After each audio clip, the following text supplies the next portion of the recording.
jari. Dan juga kita hadiahkan kepada seluruh guru-guru kita, orang tua, sahabat, famili, kerabat, sahabat dan teman yang telah meninggal dunia. Semoga Allah terima amal ibadahnya. Allah kabulkan dosa-dosanya. Allah rahmatkan kuburnya dan Allah jadikan kuburnya Allah min baladil jannah. Juga kita memohon kepada Allah Subhanahu wa taala semoga Allah berikan kepada kita ilmu yang bermanfaat dan barakah, selamat dunia, selamat akhirat. Al-Fatihah.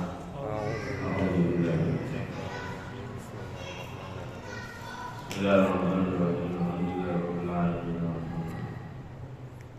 Iyyaka na'budu wa iyyaka nasta'in. Shiratal ladzina an'amta 'alaihim ghairil maghdubi 'alaihim waladdallin. Amin. Baca dan belajar. Bismillahirrahmanirrahim.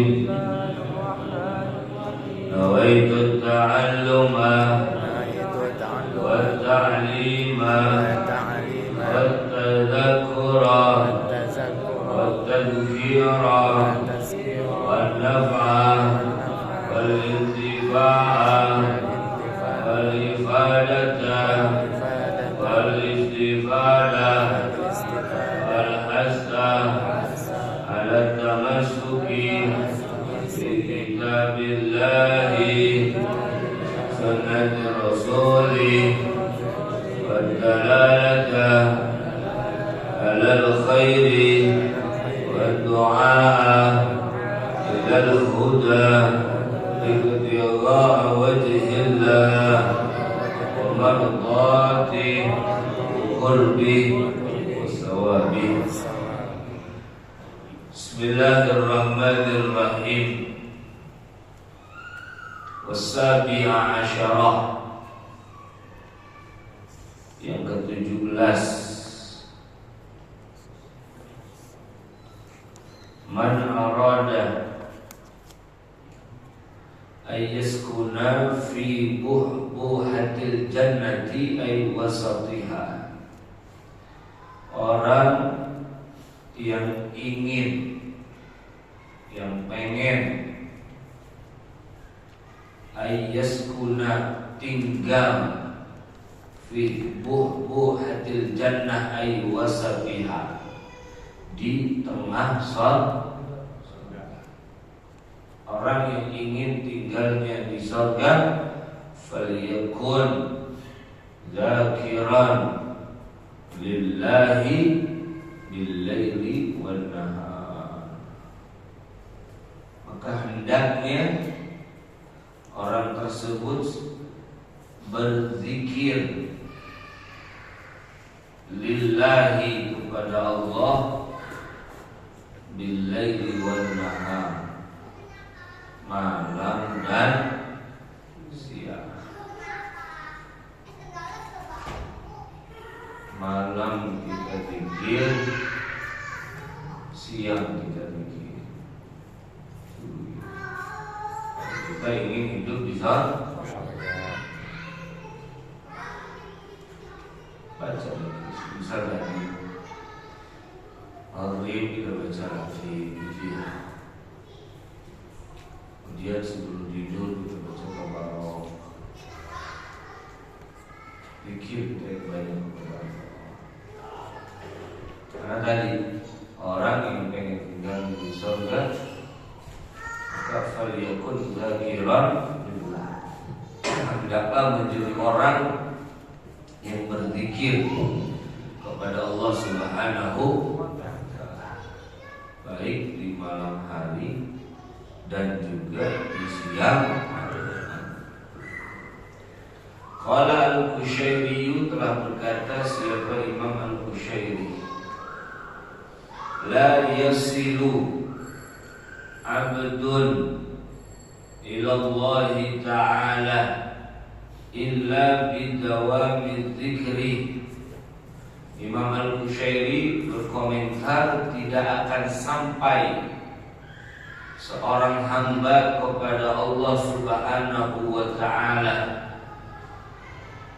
seorang hamba yang sedang melakukan perjalanannya dia tidak akan sampai kepada Allah terkecuali, kata Imam Al-Qushairi, bidawamid dzikri, terus menerus berzikir.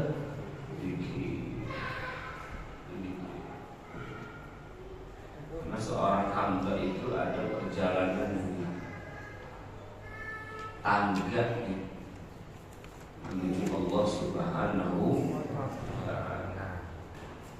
Imam Al-Haddad sudah mengajarkan secara ringkas dengan tipis kitabnya berjudul Adab Sulukil Murid, tata keramanya, adabnya seorang hamba dia melakukan perjalanan kepada Allah Subhanahu wa ta'ala.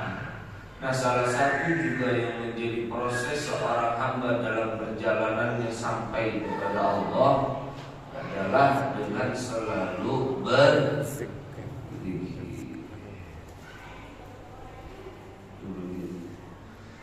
Misal pagi kita punya istiqomah baca Abdul Latif, begitu ya. Lanjut baca surah Yasin, gitu. Kemudian siang kita punya zikir apa di sholat zuhur. Kemudian asar kita punya zikir apa. Maghrib kita punya zikir apa. Isya kita punya zikir begitu. Nah, kemudian wadzikru ala dharbaini. Zikir itu terbagi menjadi dua bagian. Ada zikril lisani wa zikril qalbi. Ada zikir lisan dan ada zikir hati. Oh begitu. Zikir itu ada dua bagian. Ada zikirnya lisan, ada zikirnya hati. Maka fadzikirul lisani bihi yasilul abdu ila istidamati dzikril qalbi wa ta'siri li dzikril qalbi.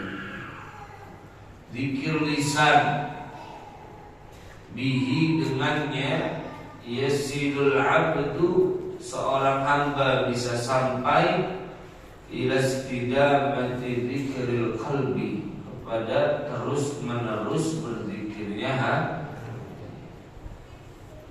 Dan juga wat-ta'sir li dzikril qalbi, dan juga memberikan pengaruh li dzikril qalbi kepada zikir hati. Begitu. Jadi zikir tadi kalau disebut dengan lisan dan juga dengan hati. Nah, dengan zikir lisan maka orang itu bisa membuat hati ini menjadi misalnya mengucap la ilaha illallah, la ilaha illallah, nanti akhirnya akan mengajak hatinya dengan mengucap la ilaha illallah. Nah, oleh karenanya fa idza kana al-'abdu dzakiran bi lisanihi wa qalbihi, apabila seorang hamba sudah berzikir dengan lisan dan hatinya, fahuwa al-kamilu fi wasfihi fi hali suluki, maka hamba itu menjadi orang yang sempurna di dalam sifatnya. Sifat fi hali sulukihi, di dalam keadaan jalannya dia menuju Allah Subhanahu wa ta'ala. Gak cuma lisannya, tapi juga hatinya. Maka orang itu sudah sempurna. Sempurna apanya? Sempurna di dalam perjalanannya sedang menuju Allah Subhanahu wa ta'ala. Sehingga kita mikir kita paham artinya Subhanallah, Maha Suci Allah. Nah, hati kita telah berlahun akan merasakan juga. Yang penting lisan dulu dilatih. Kalau lisannya tidak dilatih, ya hatinya tidak bakal merasain apa-apa. Hatinya tidak bakal merasain apa-apa. lisannya yang dilatih, kelak kata ulama akan bisa sampai kepada zikirnya hati dan memberikan pengaruh kepada zikirnya hati. Nah kalau udah lisan dan hati itu hamba udah sempurna di dalam perjalanannya menuju Allah. Misalkan itu la ilaha illallah, la ilaha illallah itu awalnya lisan. Ada tuh di video akhirnya sampai seperti itu harus sudah semisal menyatu antara lisan dengan hati. Baik kita yang gak pernah ngerasain hanya bisa mengomentari. Kok jikir begitu dia belum ngerasain. Kok jikir lisan jarang mengomentari orang yang berdiri. Ada lagi semisal satu torikoh begitu baca zikir